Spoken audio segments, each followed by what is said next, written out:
Thinking Aloud. Conversations on the leading edge of knowledge and discovery with psychologist Jeffrey Mishlove.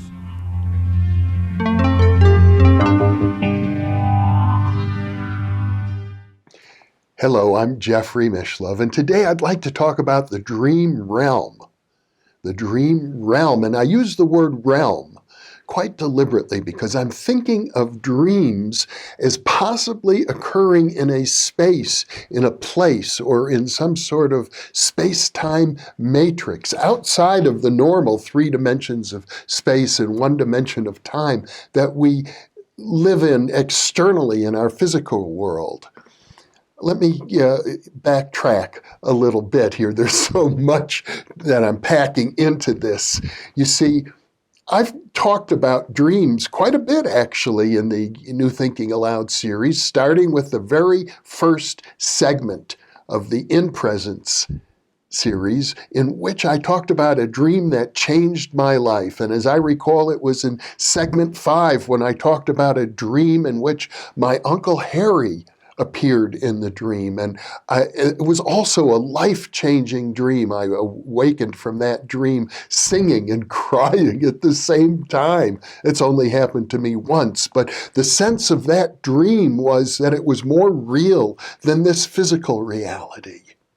And so I'm inclined to think that there's actually a possibility that we can map out the spaces in which dreams occur. There are many different kinds of dreams, of course. And I'm also reminded right now of an interview I did over 20 years ago with the physicist Fred Alan Wolf, my good buddy, on the dreaming universe, and I'm linking to it right now. Unfortunately, there's just about an 8-minute segment available, but Fred describes in that 8 minutes some of the enormous potentialities that exist within our dreams.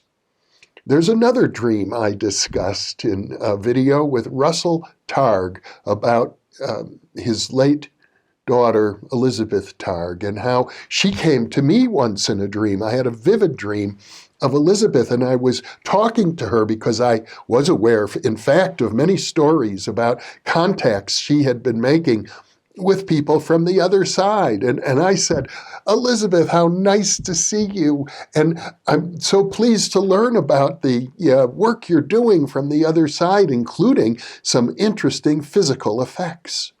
At that moment, I was awakened from the dream because my phone was ringing, and when I picked up the phone, there was nothing but white noise on the line.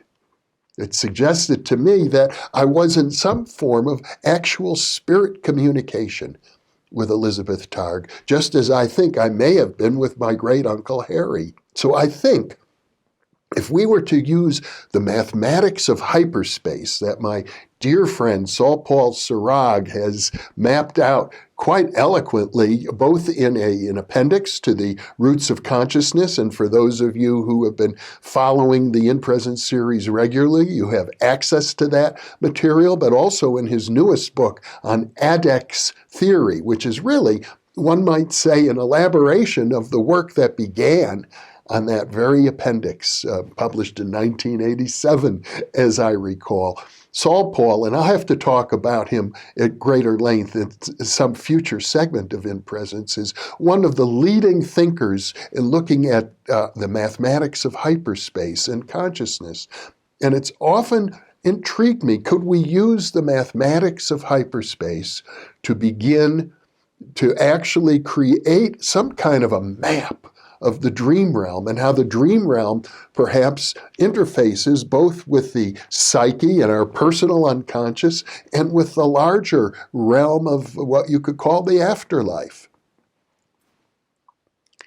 I think that there will be a science of the future, and someday it will actually achieve something akin to what I'm talking about now. And I think that the psychenauts, I'm going to use that word, psychenauts, the people who could be the real explorers in this area, might very well be lucid dreamers, people who can enter into a dream space, maintain their consciousness, and begin to do what Charles Tart once called altered states research or state-specific science. There's a certain science, I think, that can be conducted from the lucid dreaming state.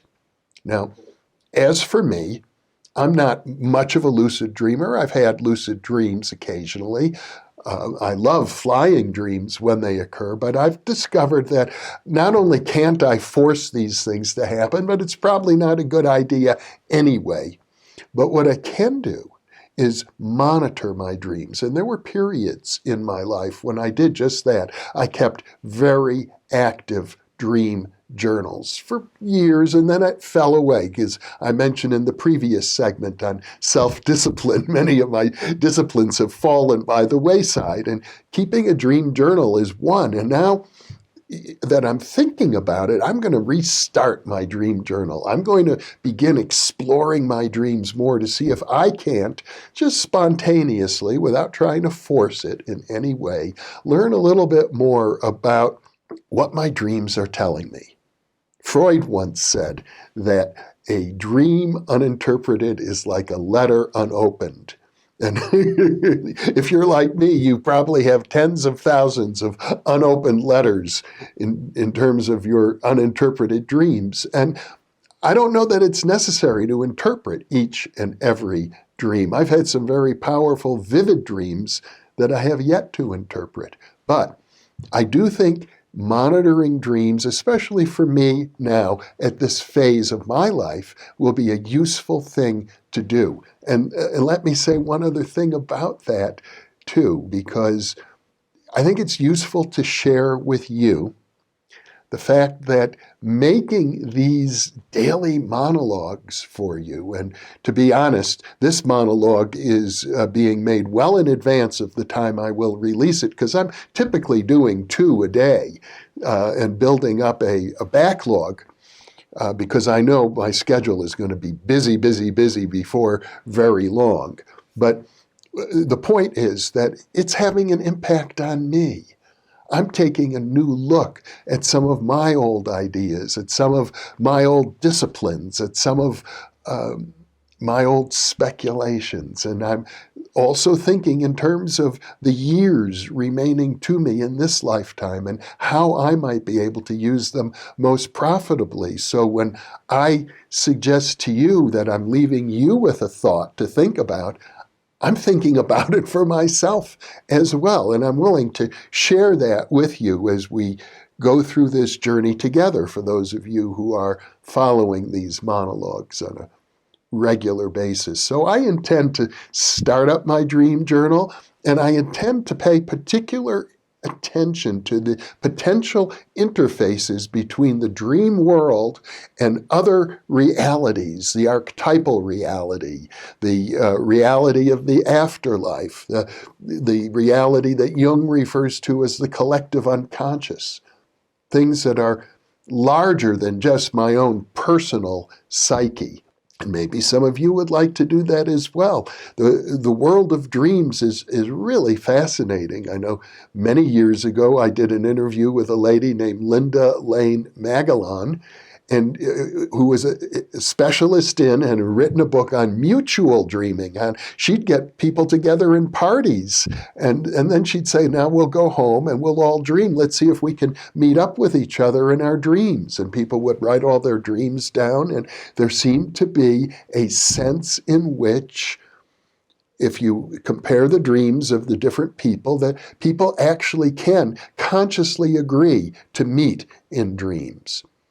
And while I'm thinking about it, I'll mention one more thing about the dream realm, and that is Shafia Karagula, who happens to have been the aunt of the famous radio personality, Nori. She was his aunt, but she wrote a book called Breakthrough to Creativity, a book about higher consciousness. And she wrote about she was a psychiatrist, she wrote about one of her patients who entered into a dream school at night where she was in a classroom being taught various esoteric skills. And she recognized another person in that classroom and contacted that person and learned that he had been having similar dreams as well. So there is a sense in which dreams represent much more than just your personal psyche. Now, one last story I'll share with you, and that's my Grandpa Abe once told me. Yeah, he had a theory of how dreams occur. He said, well, you're lying on your side and all your thoughts fall down to the bottom of your head and get mixed up together, and that's what causes dreams. I love Grandpa Abe, and he ended his life as a great mystic. He once told me, he said, after I die, he said, if you ever want to connect with me, all you have to do, he says, is take your finger and scratch the palm of your hand like that. He says, doesn't matter how far away I am. He says, I could be not millions, not billions, but illions of miles away. And if you scratch the palm of your hand like that, I will come to you. Carlos Castaneda also suggested if you can look at your hands in a dream, that's a way of waking up and becoming lucid, conscious in your dreams. So these are all suggestions, and I intend to spend quite a bit of time exploring them, and from time to time we'll share with you and these monologues about that exploration. And I encourage you to do as much, and let me leave you with this question. How do you think you could use your dream life more effectively? Thank you for being with me.